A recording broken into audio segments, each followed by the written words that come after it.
श्री राम जय राम जय जय राम, श्री राम जय राम जय जय राम। जय श्री हरि, जय श्री राम, जय बजरंगबली। बांधवों, प्रभु आप लोगों ने श्री आनंद रामायण के शार कांड के 9वें सर्ग के 6ठे भाग में श्रवण किया कि मारुति हनुमान जी लंका से मुद्रिका लेकर वापस प्रभु श्री राम के पास लौटे। प्रभु श्री राम ने उन्हें अपने सीने से लगा लिया, उनका आलिंगन किया। ये प्रसंग था। उसके पहले गज और गड़ा का प्रसंग आप लोग सुने ही हैं। अब हम लोग श्री आनंद रामायण के सार कांड के 10वें सर्ग में प्रवेश कर रहे हैं। तो इसके प्रथम भाग में आप श्रवण करेंगे हनुमान जी द्वारा लंका का वर्णन, सुग्रीव का ससैन्य लंका की ओर प्रस्थान, विभीषण का श्री राम की शरण ग्रहण करना। ये 3 प्रसंग आप लोग यहाँ श्रवण करेंगे। प्रभु, श्रवण करने के पहले आप लोगों से नम्र निवेदन है, यदि आपने वीडियो या मेरे YouTube चैनल सनातन दर्शन और विथ दिनेश को सब्सक्राइब नहीं किया है तो ज़रूर कर देंगे, बेल आइकन को दबा देंगे, कमेंट करेंगे, शेयर करेंगे, लाइक करेंगे। जय श्री हरि। तो आगे का प्रसंग जो है आपके सामने है, ध्यानपूर्वक इसका श्रवण करें और प्रभु की कृपा प्राप्त करें। तो ये तो आप जान ही रहे हैं, ये कथा शिव और पार्वती के संवाद से संचालित है। तो श्री शिव जी बोलते हैं, श्री राम ने हनुमान से कहा, हे कपे, मुझे लंका के विषय में विस्तार से बताओ। जब हनुमान जी प्रभु श्री राम के पास वापस आए तब श्री राम ने कहा, हे कपे, मुझे लंका के विषय में विस्तार से बताओ ताकि मैं उसका प्रतिकार कर सकूं। श्री राम जी का यह कथन सुनकर हनुमान जी लंका का वर्णन करते हुए कहने लगे, हे देव, त्रिकुट पर्वत के शिखर पर स्थित लंका नगरी अत्यंत ही दिव्य है। वहाँ के महल, अटालिकाएं आदि सब सुवर्ण से निर्मित हैं। वह नगरी चारों ओर स्वच्छ जल से परिपूर्ण परिखा से घिरी हुई है। अनेक प्रकार के उपवनों की शोभा से वह मंडित है। वह दिव्य बावलियों से आवृत, बावलियों में पोखरों से आवृत तथा अत्यंत रमणीय भवनों से सुशोभित है। हनुमान जी कहते हैं, उन भवनों में सुंदर मणिमय स्तंभ लगे हुए हैं। उस नगरी के पश्चिम द्वार पर हजारों गजारूढ़ तथा उत्तर द्वार पर पैदल सेना सहित हजारों अश्वारूढ़ राक्षस सैनिक स्थित रहते हैं, जमा रहते हैं। विविध प्रकार के अस्त्र शस्त्रों से सुसज्जित 10 करोड़ की पैदल सेना लंका को चारों ओर से घेरे रहती है। हे प्रभु, असंख्य हाथी, घोड़े, रथ तथा पैदल, इस प्रकार चतुरंगनी सेना जो नाना प्रकार के शास्त्रों के संचालन में कुशल है, सदा लंका की रक्षा किया करती है। उस लंका में अनेक सुरंगें बनी हुई है और वह लंका का गढ़ अनेक प्रकार की तोपों से सुरक्षित है। हे देवेश, हनुमान जी कहते हैं, हे देवेश, इस प्रकार से सुरक्षित लंका में आपके दास ने जो कुछ किया है उसे आप सुने। हे देव, मैंने दशानन रावण की संपूर्ण सेना की 1/4 सेना को मार डाला है। लंकापुरी को जलाकर मैंने स्वर्ण के बने महलों को ध्वस्त कर डाला है।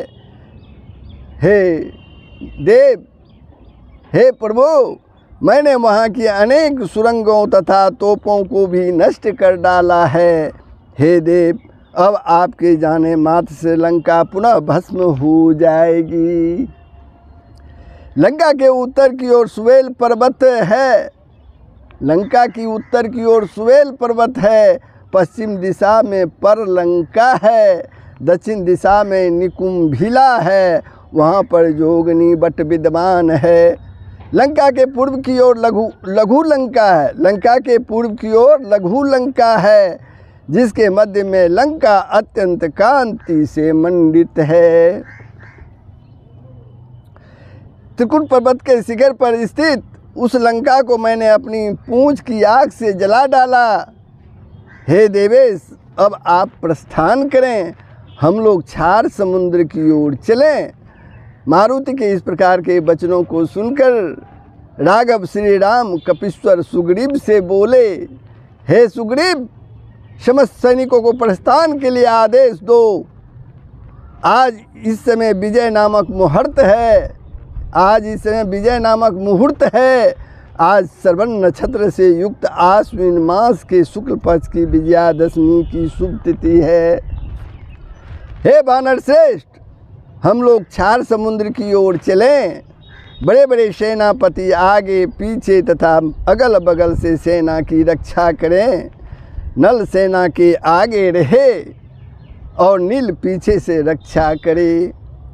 सुसेन मेरे बाईं ओर, सुसेन मेरे बाईं ओर तथा जामवान मेरे दूसरी ओर अर्थात दक्षिण दिशा में रहे। गज, गवाक्ष, गवय और मयंद एक कपिगण, आग्नेय, नेतृत्व, वायव्य तथा ईशान, इस प्रकार से चारों दिशाओं में चारों ओर स्थित रहे।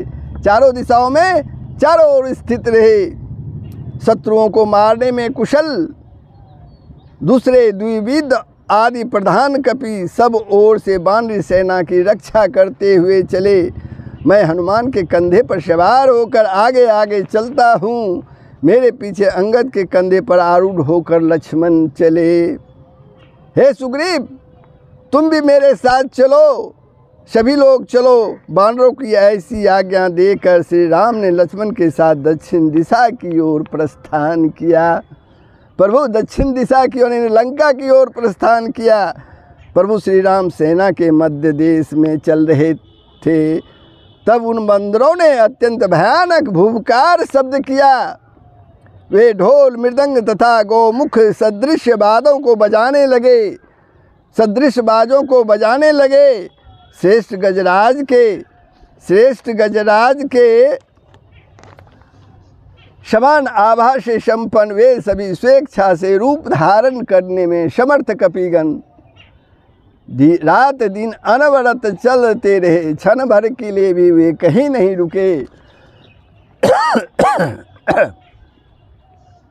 क्षण भर के लिए वे कहीं भी नहीं रुके।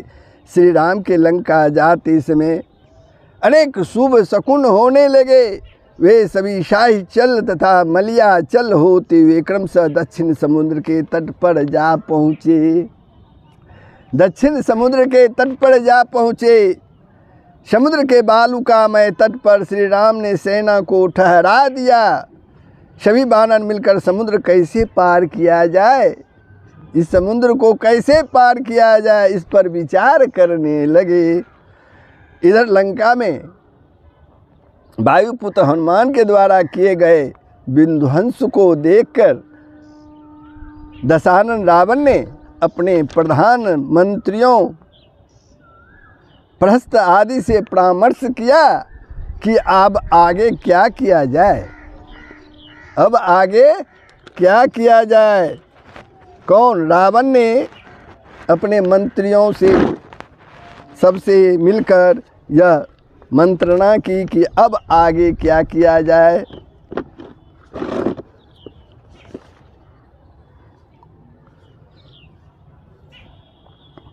केवल एक अकेले बंदर ने हम लोगों को देखते देखते सारी लंका पूरी जला डाली।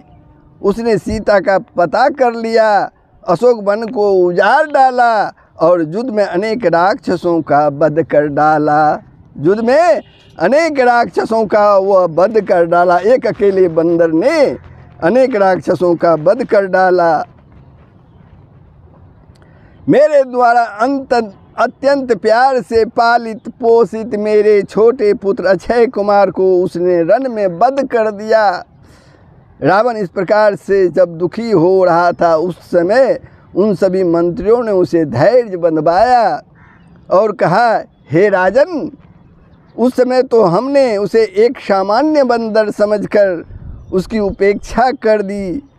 यदि आपकी आज्ञा हो तो हम सारे जगत को बानरों से हीन बना देंगे, बानरों से हीन बना देंगे। उसी समय कुंभकर्ण राक्षस राज से बोला, उसी समय कुंभकर्ण राक्षस राज रावण से बोला, हे बंदो, आपने जानकी जी का हरण किया है, यह अच्छा नहीं किया, यह अच्छा नहीं किया। यद्यपि आपने अनजाने में यह अनुचित कर्म किया है, तथापि मैं सब ठीक कर दूंगा। हे प्रभु, आप चिंता न करें। हे देव, मुझे आज्ञा प्रदान करें। मैं लक्ष्मण सहित राम, सुग्रीव तथा अन्य वानरों को मारकर क्षण भर में आपके पास उपस्थित हो जाता हूँ। ये कौन कर रहा है? कुंभकर्ण कर रहा है, कह रहा है। कुंभकर्ण की बात सुनकर उस समय विभीषण, जो महाभागवत श्री संपन्न और श्री राम की एक निष्ठ भक्ति में तत्पर रहते थे तथा विशुद्ध सत्व बुद्धि से संपन्न और प्रमाद रहित रहते थे, उन अत्यंत मत्त प्रमत्त कुंभकर्ण आदि राक्षसों की ओर अत्यंत आश्चर्यचकित होकर देखते हुए वे कामातुर रावण से कहने लगे, हे राजन, कौन? विभीषण कहने लगे, हे राजन, श्री राम के साथ युद्ध करने में उनके आगे न तो कुंभकर्ण और न मेघनाथ ठहर सकते हैं, न महापार्श्व तथा महोदर और न ही निकुंभ कुंभ अतिकाय ठहर सकते हैं उनके सामने। अतः हे बंधु, महान वैभव के साथ आप आदरपूर्वक सीता जी को उन्हें समर्पित करके सुखी हो जाएं। विभीषण समझा रहे हैं रावण को, यदि ऐसा नहीं तो श्री शंकर तथा देवराज इंद्र की शरण में जाने पर भी आपको वे जीवित नहीं छोड़ेंगे, आपको वे जीवित नहीं छोड़ेंगे। इस प्रकार से विभीषण द्वारा कही गई अत्यंत शुभ एवं कल्याणकारी बात को रावण ने अपने लिए सुखकारक नहीं माना। बिना से काले विपरीत बुद्धि, उन्होंने विभीषण की सलाह को अपने लिए सुखकारक नहीं माना। रावण ने काल से प्रेरित दैत्य रावण विभीषण से बोला, तुम भाई के रूप में मेरे शत्रु पैदा हुए हो, इसमें कोई भी संशय नहीं है। यदि कोई और ऐसी बात कहता तो मैं उसी क्षण उसे मार डालता। अतः हे दुर्बुद्धे, तुम उठ खड़े हो और शीघ्र ही यहाँ से चले जाओ, मेरे दरबार से चले जाओ। राक्षसों के कुल के अधम, तुम्हें धिक्कार है। रावण के द्वारा इस प्रकार के परुष वचनों के द्वारा तिरस्कृत विभीषण 4 मंत्रियों के साथ लेकर श्री राम की शरण में चले गए। राम ने भी उनके विषय में जानकर उनके साथ मैत्री कर ली। उसके बाद रघुश्रेष्ठ श्री राम ने उस समुद्र के किनारे हनुमान से रेत की लंका बनवाकर और उस लंका का राज करने के लिए वानरों के द्वारा मित्र विभीषण को वहाँ के राजा के पद पर अभिषिक्त करवा दिया। तदंतर श्री राम ने हंसकर विभीषण से कहा, हे मित्र, अब तुम्हारी बालुकामयी लंका मेरे पास धरोहर के रूप में तब तक रहेगी जब तक कि मैं रावण को मारकर उस शुभ लंका को तुम्हें प्रदान न कर दूं। यह लंका हनुमान के नाम से विख्यात हो गई। तो इस प्रकार आप लोगों ने श्रवण किया कि विभीषण जी और प्रभु श्री राम के बीच में मैत्री किस प्रकार हुई। ये आप लोगों ने श्रवण किया, कैसा लगा कमेंट के माध्यम से बताएंगे। लाइक करेंगे, शेयर करेंगे। अगर वीडियो को सब्सक्राइब नहीं किया तो ज़रूर सब्सक्राइब कर देंगे। जय श्री हरि, जय श्री राम, जय बजरंगबली। सबका भला ही होगा, पूरे विश्व का कल्याण होगा। यही सनातन धर्म का मूल तत्व है। जय श्री हरि।